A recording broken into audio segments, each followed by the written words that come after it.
Praise lord. ప్రభు పేరిట మీ అందరికీ సమాధానం కలుగును గాక. దేవుడు నీకు గొప్ప వాగ్దానాన్ని ఇస్తున్నాడు.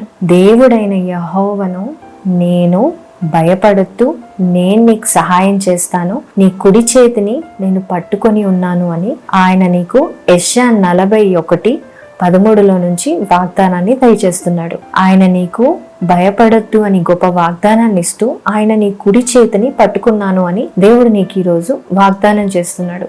దేవుడు ఎప్పుడైనా భయపడొద్దు అని చెప్పాడు అంటే పరిస్థితి ఇంకా ఆయన చేతిలోనే ఉంది అని ఆయన నీకు భరోసా ఇస్తున్నట్టు. ఒక విధంగా మనం కొన్ని వాగ్దానాలని ఇక్కడ మనం చూడొచ్చు. ఇక్కడ దైవికమైన ఆదరణని మనం చూడగలుగుతాం, అలానే భయపడొద్దు అనే ఆజ్ఞని కూడా మనం చూడగలుగుతాం, అలానే వాగ్దానాన్ని నేను ఇస్తున్నాను అనే ఒక భరోసాని కూడా మనం చూడగలుగుతాం. అయితే దేవుడు నేడు నీతో ఈ విషయాలు ఎందుకు మాట్లాడుతున్నాడంటే, బహుశా నీ చేతిలో ఏదైనా పని లేకుండా అయిపోయిందేమో, నీ చేయి దాటిపోయి వెళ్ళిపోయిందేమో ఆ పని, లేదా మనుష్యులు చాలా విషయాల్లో మాకు అది కావాలి ఇది కావాలి అని ఆశపడుతూ ఉంటారు, కానీ అవి నెరవేర్చబడకుండా చేయి దాటిపోయి ఉంటాయేమో. అయితే అలాంటి సందర్భాల్లో దేవుడు ఏం మాట్లాడుతున్నాడు అంటే, ఇంకా భయపడద్దు, ఇంకా సమయం నా చేతిలోనే ఉంది, నీ కుడి చేతిని నేను పట్టుకున్నాను అని దేవుడు వాగ్దానం చేస్తున్నాడు. The right hand representing action of God's power. దేవుని యొక్క బలాన్ని కుడి చేయి